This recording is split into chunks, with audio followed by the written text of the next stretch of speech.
So now that we have covered how GA4 tracks events, funnels, top performing products, and how to use reports to gain insight, let's take everything we have learned and look at how to actually turn all of it into action, real decisions, real adjustments, and real results inside your e-commerce business. Because data on its own doesn't drive change, it's how you interpret it, and more importantly, how often you act on it. That separates fast growing business from those that stay stuck. Let's begin by anchoring everything to this one idea. Data is a conversion, not a verdict. What that means is you should not just look at reports and think this is bad or this is good. Instead, ask what is changing, why is it changing, and what does that mean for what we do next. So, for example, if your bounce rate on product pages suddenly increases, do not panic. Investigate. Did you change your images recently? Did you test a new layout? Did the traffic source change? Maybe you're getting more visitors from social media now and fewer from search. That one change in source could explain a shift in user behavior. And if you understand that, then you will know whether the solution is to update your page or refine your targeting. That's what turning insight into action really looks like. Starting with the data but ending with the choice. Now, let's look at some common mistakes that digital entrepreneurs and even experienced marketers make when using GA4. Mistake number one is logging into GA4 only when something breaks. Think about this. Like your health, you don't want to wait for chest pain to start exercising, right? The same applies to your business. You do not want to wait until sales drop to start checking your data. A better rhythm is to set aside 15 to 30 minutes weekly to review core KPIs. Mistake number two, which is tracking everything and using nothing. Just because GA4 lets you create custom dimensions and fancy charts does not mean you need all of them. In fact, the more metrics you overload yourself with, the harder it becomes to see the signal.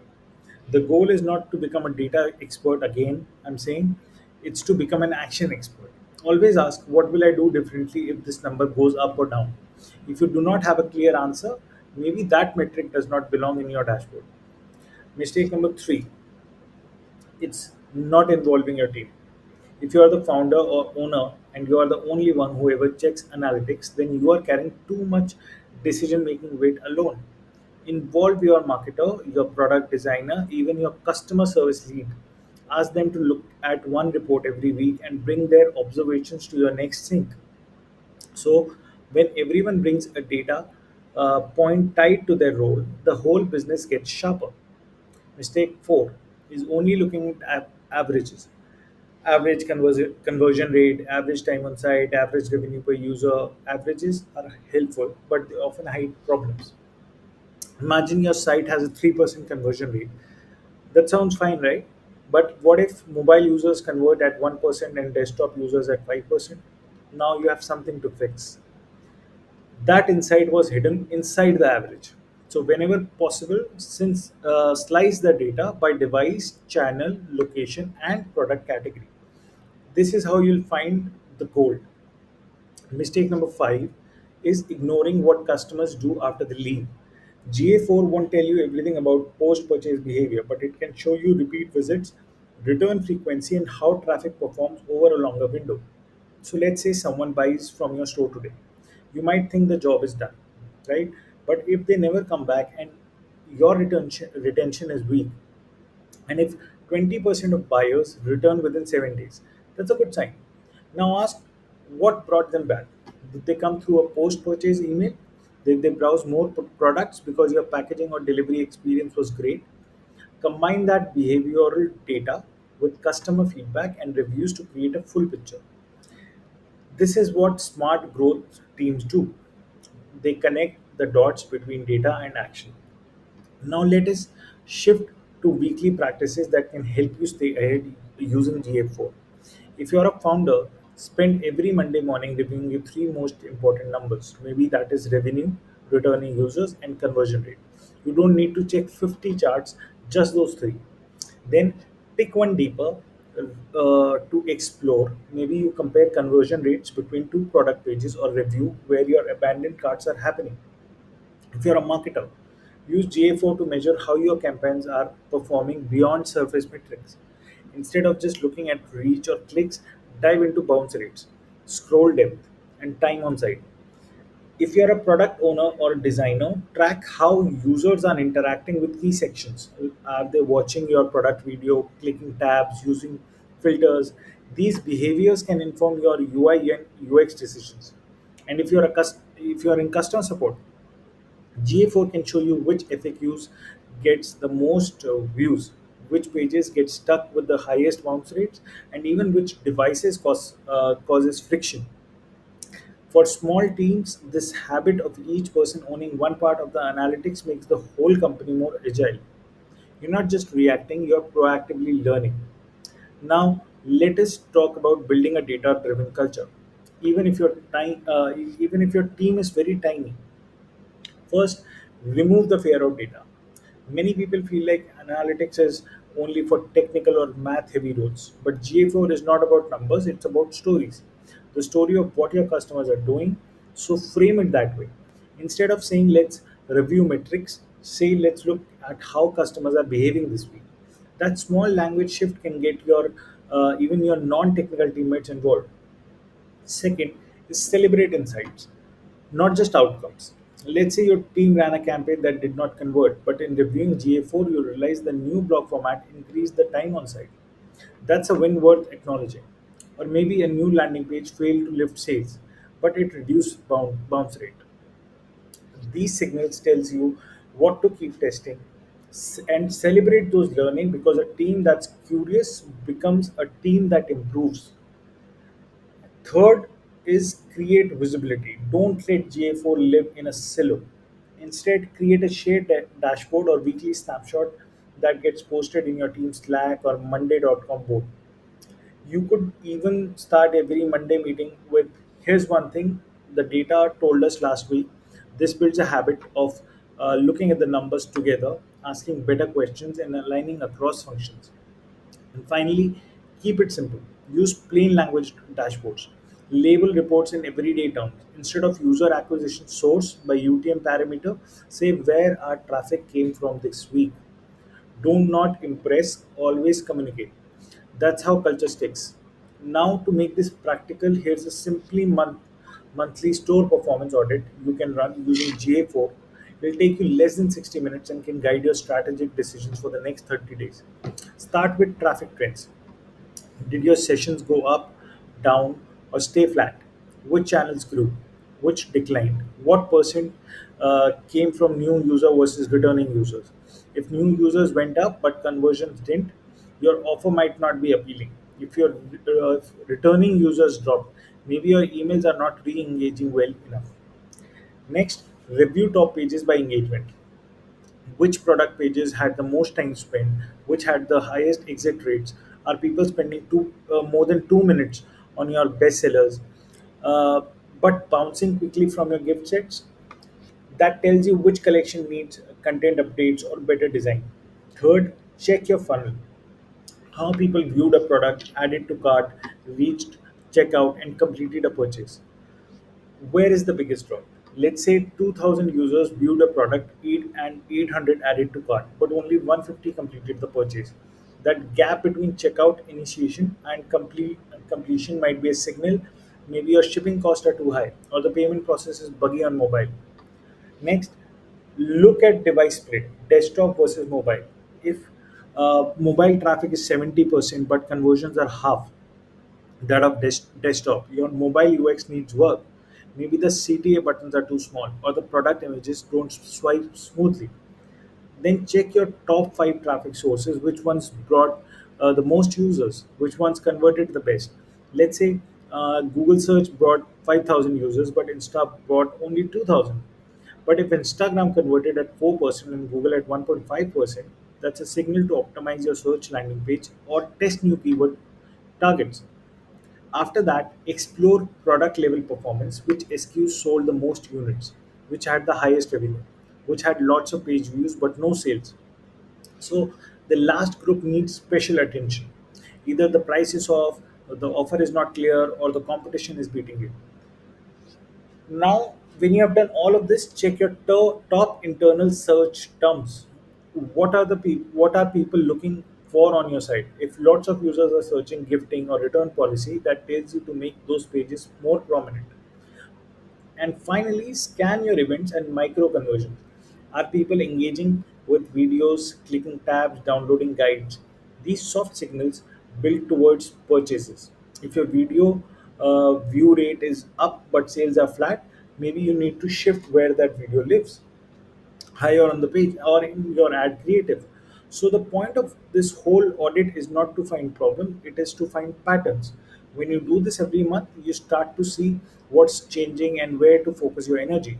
And over time, these little optimizations compound into real revenue growth. You don't need to overhaul your store every quarter. You just need to listen to your data more often and act on it more consistently. GA4 is not just a reporting tool, it's a flashlight. It shows you where your opportunity and leaks are. But you are the one who has to move. So, whether you're a solo founder, a two-person team, or a growing brand, make it a habit. Check your data weekly, audit monthly, share insights with your team, and most importantly, never let analytics become just a box to tick. It's a window into how your customers feel, think, and decide, and there is no better guide than that. And now that we have explored how to interpret GA4 insights, build routines around weekly reviews, avoid the most common missteps, and even run a monthly store audit, let's push a little deeper because analytics is not just about understanding performance, it's also about predicting potential. Most businesses use GA4 to describe what happened, but the real value comes when you use it to ask what could happen next and how do we shape that outcome. That's where strategic thinking starts. Let's take a simple example. Let's say you are running a summer sale. Instead of only watching real time conversions and traffic spikes, you look one step further, which is converting fastest new users or returning ones. Are they buying full priced items or discounted ones? Are bundles outperforming single SKUs? The answers to those questions don't just tell you how your sale is going, they tell you how to structure the next one. If bundles are converting better, maybe you need to push more combo offers in your regular pricing strategy. If returning users are buying more, then maybe your post-purchase flow is working, and you need to double down on retention. So that's how analytics evolves from a reporting tool into a strategic weapon. Now let us talk about one of the most overlooked but powerful parts of GA4, which is user segmentation. By default, GA4 gives you general trends. But when you create segments, for example, users who visited 3 times this week, or users who added to cart but did not check out, or users who watched a product video but did not scroll, you begin to see what your audience in layers, and that layering helps you create much sharper marketing. You can craft email flows based on behavior, not just time. You can test ads on people who are familiar with your brand but have not yet seen at the right product. You can launch loyalty incentives targeted at high frequency browsers. The more specific your segment, the more specific your strategy. And GA4 makes this easier than ever because those segments are dynamic. You can define them once, then GA4 keeps updating them based on real time data. This means that every time someone crosses into a behavior threshold, you can respond either through messaging, content, or offers. And this is where GA4 meets marketing automation. When you link segments to tools like Google Ads or your email CRM, you're not just reading behavior, you are acting on it in the moment. For example, let's say you create a GA4 segment for high intent browsers. People who viewed 3 plus product pages spent more than 2 minutes on site and reached the cart but did not buy. That segment can now be retargeted with a Google ad that offers a free gift with purchase. Or it can trigger an email reminding them what they viewed. That's not just smart, it's scalable. And it keeps your brand in front of the right people without wasting spend. Another underutilized feature is comparing segments side by side. So you can look at how new users behave versus returning ones, or how social traffic behaves compared to email, or how users from Delhi behaves versus users from Bangalore. These are not just data slices, they are strategy levers. If social users bounce quickly, maybe your landing pages are not matching the promise of the post. If Bangalore users converts better, maybe it is time to localize your offers more aggressively in that region. Every insight like that lets you fine tune your store one layer at a time. Now let us shift from segmentation to cycle analysis. Most stores obsess over acquisition. How do we get more traffic, more users, more eyeballs? But the real goal is in understanding the full life cycle. When do users come back? How often? What paths do they follow before buying again? GA4 lets you visualize this. You can track how many days pass between someone's first visit and their first purchase, or between their first and second order. If you see that your average time to first purchase is 3 days, then maybe you do not need aggressive discounts on day one. You just need to stay visible and valuable in that 72-hour window. Maybe a product comparison guide saying 48 hours after that visit is all it takes. Similarly, if your second purchase window is around 20 days, you can set a campaign to trigger at day 18 with a personalized recommendation or reminder. So these are the invisible layers of retention, the kind that don't require fancy automation tools, just smart use of timing. And you can even explore lifetime value forecasting. GA4 now allows you to look at the predicted revenue from users over time. This can feel abstract at first, but think of it like this. If you know that your average customer is worth 2000 rupees over 90 days, then you know how much you can afford to spend to acquire them. It turns your ad budget into a business investment, not a cost center. Because even if your first sale only breaks even, your second or third sale is where the margin shows up. And that is what smart e commerce founders understand. The goal is not to make all the profit on the first click, it's to build a profitable relationship over time. So, this brings us to the last and maybe the most powerful idea, aligning your team around insight driven decision making. You do not need a full time analyst to be data led. You just need to build small, repeatable habits. Every team member from marketing to ops should have one GA4 chart of their own. Maybe your product manager tracks product page exits. Maybe your designer watches scroll depth on the homepage. And maybe your content lead reviews engagement on the blog. And every week, each person shares one thing they saw and one experiment they're running because of it. That's how culture shifts. Not through big dashboards or reports, but through small, consistent observations. And over time, these small data habits leads to big wins. You spot trends before they become the problems. You test changes with more clarity. You measure success more meaningfully. And most importantly, you learn together. Because that's what great teams do. They do not just look at data, they talk about it. They disagree, they debate, adjust, and grow. And when your store becomes a place where drives action, not opinion, you have already won half of the battle. So whether you're using GA4 to fine tune your ads, improve your conversion rates, or just understand what people are doing on your site, remember this: the data is already there. You don't need any more tools. You need more attention because the answer are already in front of you. And the more you listen, the better you'll serve your customers, your business, and your mission. And while we are still in that mindset of mirrors and levers, there's one more thing that goes often unnoticed when people use GA4, and that's the emotional layer beneath the data. This might sound strange at first, but think about it. Behind every metric is a person, and behind every person is an emotion driving a choice. A high bounce rate might not just mean a bad layout, it could mean a moment of friction, a gap in trust, or even a mismatch in expectation. A low conversion rate might not mean your product is wrong. It could mean the timing was off, the price felt risky, or the headline did not reassure the visitor enough. So when you look at GA4, don't look at the charts. Try to imagine where the user's mental state. Were they confused, excited, distracted? Were they comparing you to another brand in another tab? did they scroll because they were interested or because they could not find the right info? This kind of empathy driven analysis is what separates average business from excellent ones. Because you're not just looking at what happened, you're asking why. And GA4 gives you those clues if you slow down enough to see them. Like if you notice people spending a lot of time on a certain page but not converting, it does not always mean they are loving it. Sometimes it means they're stuck, they're rereading, they're hesitating. And that is the kind of insight you do not get just from looking at averages. You have to go one layer deeper and ask yourself what is really going on here. And that is where heat maps or scroll depth reports can add another lens.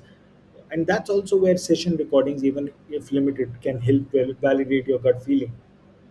But GA4 remains your anchor because even if you supplement it with other tools, it's the most consistent pulse you have. It's your home base. And over time, the more you read that pulse, the more instinctive your decisions become. So you'll start noticing when something is off, when a new page is underperforming, when a product is not getting the attention it used to, when a source of traffic has suddenly dipped in quality, and you would not need a big meeting to investigate. You will already know where to look. That is the power of familiarity, of building not just dashboards but intuition as well. And this matters even more as your team grows, because when everyone starts speaking the same language of behavior and patterns, decisions making make decisions making becomes faster and less political. You're not arguing based on some opinions, you're pointing at the same numbers, you're solving problems based on shared context. That's why it is so important to create lightweight rituals around data. It does not have to be complicated. Maybe it is just a 10-minute Friday review where you ask what changed this week, or what surprised us, or what do we want to test next. These questions build the muscle of observation, and slowly that turns into a culture of experimentation. A culture where it is okay to test bold ideas because you're not guessing, you're measuring. A culture where people are less afraid of failure because failure is just feedback. And GA4 becomes the scoreboard, not the judge. It's not there to scold you, it's there to inform you, teach you, to challenge your assumptions. And when you treat it that way, it becomes something you want to check, not something you feel obligated to. So that is a big shift. And once it happens, you'll notice you start using GA4 not just to measure outcomes but to inspire new ideas. Like maybe you notice that product videos are driving more time on page, so you explore doing short demos or for more SKUs. Or maybe you see that mobile conversion is lagging behind desktop, so you invest in simplifying the checkout flow on small screens. Or maybe you see that international traffic is up but conversions are low, so your test new currency options or better shipping transparency. These are not wild leaps. These are small, grounded optimizations that come directly from paying attention. And that's what makes analytics so powerful in modern e commerce. It's not just a technical tool, it's a window to the actual experience people are having with your brand. And that is why it matters so much. Because when you know what's working and what's not, you stop wasting energy, you focus, you streamline, and you stop throwing spaghetti at the wall and hoping it sticks. And as someone building a real brand in a real market, that's everything. Because time and attention are your most limited resources. You can always make more money, but you can't make more time. So don't waste it by building blindly. Let the data guide you, not control you, but guide you, like a compass, like a map. It won't tell you everything, but it will keep you from getting lost. And if you use it consistently, patiently, and with the mindset of learning, then every week you're getting closer to your customer. Every week your store gets a little smarter. Every campaign gets a little tighter. Every product page gets more clear. And all those tiny gains, they stack, they compound, and that's what separates businesses that stalls from business that scales. And you know what's beautiful about this whole approach is that it does not ask you to be perfect. It just asks you to be present. You don't need to check GA4 every hour. You don't need to understand every technical layer. But if you make it a habit to check in, to spot the small patterns, to ask better questions each week, it's it starts changing how you see your business. It instead of reacting, you start responding. Instead of being unsure about what's working, you begin to move with purpose. And the more you do it, the more confident you become. Not because everything suddenly becomes easy, but because you're no longer guessing. You're watching, you're learning, you're improving, even if it is 1% at time. That's how great e-commerce operations are built, not through huge spikes or sudden trends, but through small smart moves that keep stacking. And that's exactly what GA4 helps you do. It gives you eyes on your store, clarity in your choices, and momentum you can build on. And as long as you keep using it with curiosity, consistency, and care, it'll keep showing you the next step. One click, one product, one visitor at a time. And sometimes those insights will be subtle, like realizing people always drop off on mobile during payment, or that a blog post you wrote 6 months ago is quietly bringing in hundreds of new visitors a week, or that a certain traffic source converts better when it leads to a video page instead of a product page. These are the kind of discoveries that just don't make your marketing better, they make your brand smarter. And that's the real win, because once you know what's happening and why, you can keep moving forward with confidence, clarity, and control.